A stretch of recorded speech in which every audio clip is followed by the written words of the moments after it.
전통적으로 4분기는 주식시장이 좋다고 합니다.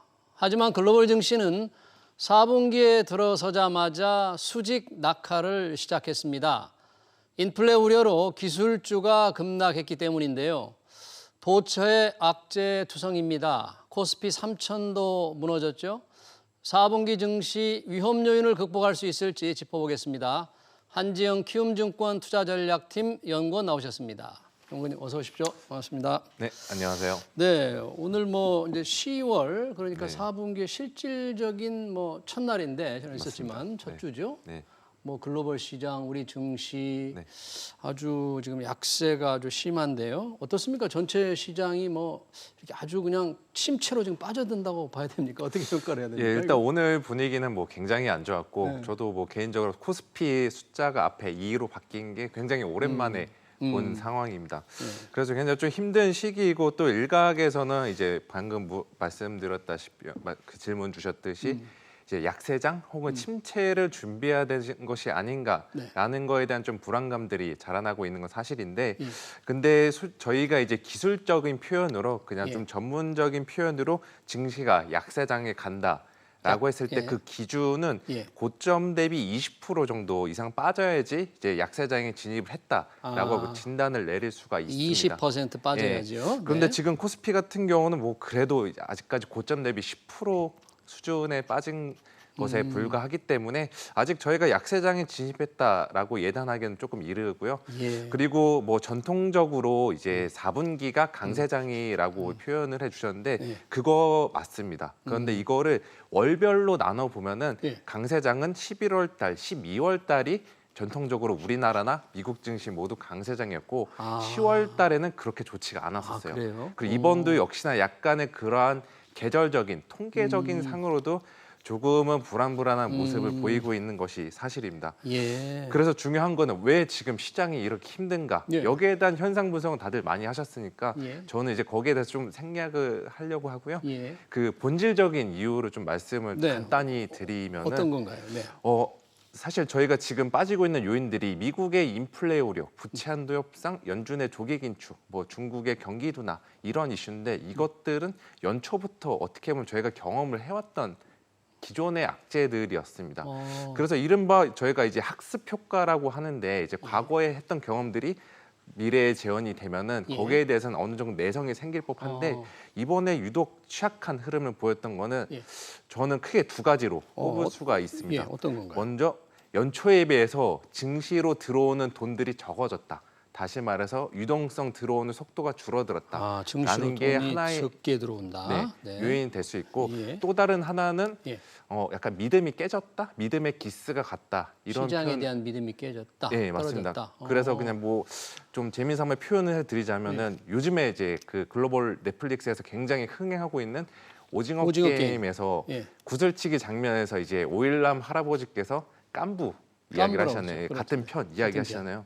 저는 개인적으로 이 깐부가 조금 깨진 장세라고 보고 있는데 그래요? 예를 들어서 연준 의장이랑 우리랑 맺었던 깐부. 연준 의장은 우리 조기금리 인상 빨리 안 할 거고 인플레이션도 일시적이라고 연준 의장 이야기했고 얘기했었죠. 저희는 믿었는데 최근에 연준 의장 발언 보면은 금리 인상 생각보다 빨리 할 수도 있고 또 인플레이션이 본인이 봤을 때 내년에도 이어질 수 있다. 그러면 이게 일시적이 아닐 수 있다. 그렇죠. 이게 일시적인 게 아니라 추세적인 거다.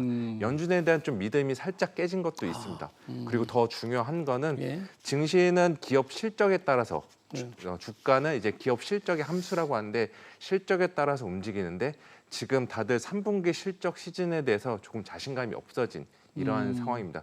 그렇게 되다 보니까 연준에 대한 믿음도 깨졌고 미래 이익 전망이 좋아질 거라는 거에 대한 믿음도 조금 기스가 났고 이렇게 되다 보니까 저희 증시가 이렇게 좀 더 유독 취약하게 흔들리고 있는 것으로 저는 바라보고 있습니다. 그렇군요. 그러니까 깐부가 깨졌다. 그러니까 연준이 정말 계속 그렇게 얘기했어요. 파월 의장이 인플레는 일시적이다. 테이퍼링 빨리 하지 않는다 그러는데 지금 그렇게 바뀌니까 투자자들이 증시로 오는 발걸음, 돈 쏟아놓은 돈이 지금 많이 줄었습니까? 그래서 돈 들어오는 속도 자체는 줄어들었죠. 증가율은 유지가 되고 있는데 들어오는 속도들은 줄어들었고 이거는 거래 대금에서도 저희가 어느 정도 확인을 할 수가 있죠. 네. 뭐 들어온 돈 주식을 사겠다는 돈이 적으면 네. 주식시장이 주가가 오르기가 조금 어려운 거죠. 가장 수요 공급 원칙에서. 네, 그렇죠. 예. 지금 미국에 네. 왜 뭐 이 부채 한도 협상이 조금 어렵다. 네.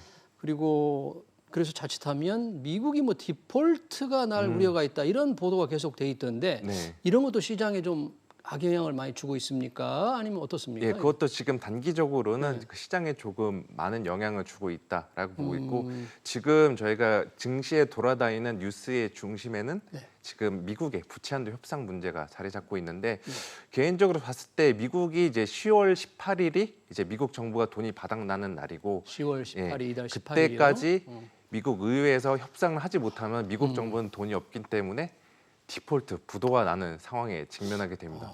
그런데 생각을 해보면 미국이라는 그 큰 나라가 예. 과연 부도를 날까라고 그러니까요. 생각해보면 그 가능성은 나는데 지금 제가 초반에 설명드렸다시피 다들 연준과 그 실적에 대한 믿음까지 깨지다 보니까 이제는 만에 하나 미국이 디폴트 나면 어쩔 건데 책임질 수 있어, 보장할 수 있어, 이러한 의문들이 지금 증시에 반영이 되고 있는 것으로 생각을 하고 있어요.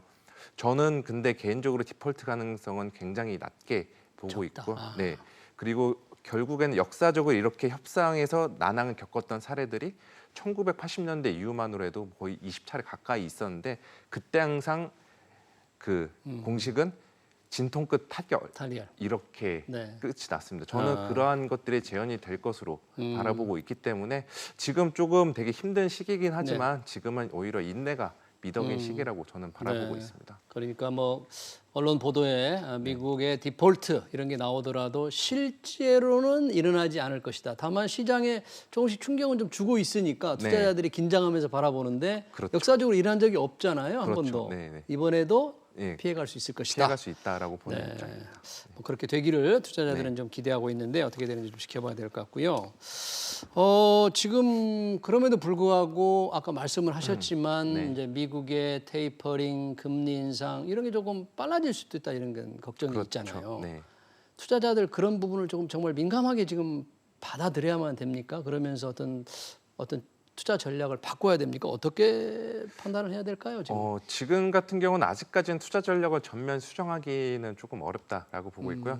지금 금리 인상 이야기가 나오는 것도 예. 결국에는 지금 인플레이션이 예상보다 오래 길어지니까 연준도 결국엔 대응할 거다라는 거에 대한 불안감들이 반영이 되고 있습니다. 예. 그렇게 되면 지금 인플레이션의 수혜를 받을 수 있는 업종들로는 단기적으로는 저희가 뭐 일주일이건 이주일이건 들고 갈 수는 있는데 예. 지금 아직까지는 중기적으로 봤을 때에는 그 인플레이션 민감한 자산, 그러니까 저희가 뭐 경기 민감주, 시클리컬 업종이라고 하는데 예. 그쪽 업종보다는 이제 뭐 수출 대형주, 우리나라 입장으로 보면은 성장주 성격이 내재된 반도체나 자동차 수출 대형주. 예, 이러한 업종들을 모아가는 게 중심으로 가져가는 게 저는 아직까지 좋은 전략으로 그래요? 바라보고 있습니다. 반도체도 굉장히 반도체에 대해서는 조금 이렇게 안 좋은 예. 보도들은 많이 나오더라고요. 그렇죠. 계속해서 안 좋은 뉴스들이 나오고 이제 내년도 전망에 대해서 다들 불안한 상황인데 3분기 이번에 이제 금요일 날 있을 삼성전자를 실적을 필두로 3분기 실적 시즌에서 네. 삼성전자를 포함한 기업들이 3분기 숫자뿐만이 아니라 내년도 전망을 얼마나 좀 좋게 보냐, 나쁘게 보냐, 이거가 저는 가장 중요한 전환점이 될 수 있다라고 보고 있고요. 개인적으로는 저는 3분기 실적, 저희가 이제 모멘텀이라고 부르는데 예. 3분기 실적 시즌에 증시가 힘을 받고 올라가는 구간이 출현할 것으로 전망을 하고 있습니다. 3분기 실적 발표가 될 때 올라가는 어떤 업종이 나타난다는 겁니까? 아니면 어떻게 전체적인 시장의 실적의 힘이 좀 생긴다. 생길 수 있다? 그동안 깨졌던 앞서 제가 설명드렸던 예. 깨졌던 믿음이 하나둘씩 복원이 된다, 메꿔진다라고 말씀을 드리고 싶은데 그렇게 말씀을 드리는 이유는 일단은 저희 우리나라 이제 수출 데이터 같은 경우는 10월 1일에 발표된 수출 데이터들도 내용도 굉장히 좋고요. 그리고 더 중요한 거는 투자자들이 2분기 실적 시즌을 지나면서 기업 이익들의 전망에 대해서 많이 눈높이를 낮췄습니다. 그리고 이렇게 낮춰진 눈높이는 역설적으로 기업들 실제보다 좋은 숫자를 발표하면 투자자들도 우리 다시 실적에 힘 믿어도 되겠다라는 자신감을 가질 수 있기 때문에 저는 3분기 실적 시즌에 대한 기대 아직 끈을 놓지 않으셔도 된다라는 말씀을 드리고 싶습니다. 그리고 한지영 연구원님은 조금 3분기 실적이 발표되면서 시장에 좀 긍정적인 힘으로 작용할 가능성이 있다고 조금 낙관적으로 이렇게 보시는 거네요. 네, 맞습니다. 네. 그리고 뭐 솔직히 말씀드리면 지금 상황에서 더 이상 비관적으로 바라보는 것은 그렇게 유효성 있는 전략은 아닌 것 같고요. 그래요? 오히려 이럴 때 조금씩 다시 분할 매수로 들어가시는 게 좋은 전략이 아닌가라고 바라보고 아니, 있습니다. 아까 제가 말씀드렸지만 일부 보도에 보면 분석이나 이런 걸 보면 네. 반도체 같은데 굉장히 조금 비관적인 뉴스들이 많이 나와서 그게 과연 합리적인 분석인가 하는 의심도 들었는데 네. 그러면 혹시 키움증권에서는 그런 실적 시즌을 지나면서 어떤 업종 섹터를 좀 주목하는 부분이 좀 있습니까? 일단 뭐 앞서 말씀드렸다시피 수출 대형주, 대형주. 말고도 추가적으로 좀 더 가벼운 몸집이 가벼운 업종들을 꼽자면은 예. 그 위드 코로나 수혜 관련주들.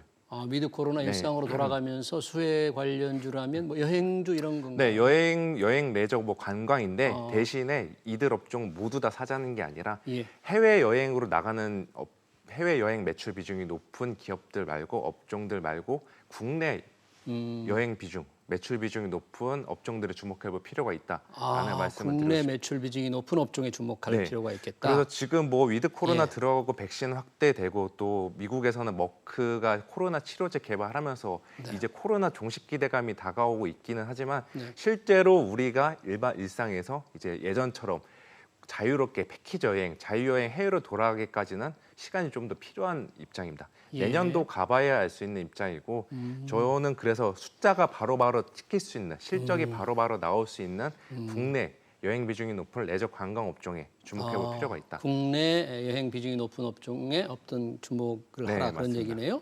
요즘 공급망, 글로벌 공급망이 부서져서 물가가 오르고 여러 가지 경제에 지금 안 좋은 영향을 미친다. 네. 그런 얘기가 많이 있지 않습니까? 혹시 이런 것들이 시장에 조금 아주 부정적 영향을 좀 주고 있고 뭐 그렇지는 않습니까? 네, 그것도 역시나 이제 그 스태그플레이션이라는 이름으로 포장이 돼서 증시에 공포를 가하고 있는데 예. 스태그플레이션이라고 하면은 물가는 올라가는데 경제는 역성장하는 현상. 네, 이제 물가는 미국 올라가는데 같은 경기는 경우 다시 침체하는 거. 네, 예. 미국은 1970에서 80년도 사이에 한 3차례 정도 겪었습니다. 그렇게 되니까 이번에도 과연 그게 재현이 될 거다라는 우려가 나오고 있는데 저는 스태그플레이션 가능성은 그렇게 놓게 보지 않는데 높지 않다. 왜냐하면 스태그플레이션이 오기 위한 조건은 예. 높은 물가 플러스 경제가 2분기 연속 마이너스 성장을 해야 되는데 예. 과연 우리나라나 미국이나 내년도에 마이너스 성장을 해볼까라고 생각해 보면 저는 그 가능성은 낮다라고 보고 있거든요. 예. 실제로 연준에서 공개한 내년도 미국 경제 성장률을 봐도 3%대로 미국 경제 GDP 고려하면 높은 수준을 기록하고 있습니다. 그렇기 때문에 스태그플레이션 우려는 과도하지만 다만 단기적으로는 지금 연말까지는 공급난으로 인해서 지금 연말 소비 시즌 때 미국이나 글로벌 주요 소비자들이 이제 좀 더 높은 가격을 주고 물건을 사야 되는 부담감은 저희가 좀 감당을 해야 될 것으로 보고 있습니다. 네, 그러니까 물가는 오르지만 스태그플레이션이라고 하려면 경기가 2분기 연속 침체해야 되는데 그러지는 않을 것이다. 네, 이렇게 맞습니다. 그런 분석이네요. 마지막으로 이거 투자자들이 늘 관심을 갖는 것 중에 하나가 지금 대형 플랫폼 기업에 대한 정부 규제 속에서 네, 맞습니다. 카카오 뭐 급락을 했지 않습니까? 네이버도 그런데 이제 좀 살 때가 됐나? 이렇게 생각하는 분들이 많은데 혹시 그런 분들에게 좀 해줄 말씀 없습니까? 이거는 저도 이제 일단은 10월 달 같은 경우는 한 해 놓고만 봤을 때는 조금 더 보수적으로 들어가 보시는 게 낫지 않나. 보수적으로라 그러면 조금 한 걸음 떨어져서 봐라 그런 네, 얘기죠, 맞습니다. 아직은? 그 가격적으로는 지금 사볼 만한 가격대이긴 한데 아직 여기 이 두 개의 업종은 주가가 급락했던 이유가 규제 이슈인데 10월 달에 국정감사를 아직 다 완료가 되지 않았기 때문에 이거를 고려해 보면은 지금 여기에 들어가기보다는 기회비용을 따졌을 때 다른 낙폭과대 대형주들, 앞서 말씀드린 수출 대형주들이나 아니면 리오프닝 쪽 위드 코로나 관련 쪽으로 좀 더 주목을 해보시는 게 낫지 않나라고 보고 있고요. 모아가기에는 좋은 주식인데 그래도 이제 10월달에 힘든 시기를 좀 덜 힘들려면은 여기보다는 다른 쪽에 주목하시는 게 낫지 않나라는 말씀을 조심스럽게 드리고 싶습니다. 그러니까 카카오와 네이버는 규제 이슈가 국감 동안은 좀 계속될 테니까 그때까지는 조금 지켜보는 게 좋겠다 그런 분석이시네요. 맞습니다. 네, 뭐 투자자들 아주 주의 깊게 들었으면 좋겠습니다. 네, 지금까지 한지영 키움증권 투자전략팀 연구원과 함께 주간 시세 전망 알아봤습니다. 하여튼 고맙습니다. 네, 감사합니다. 네.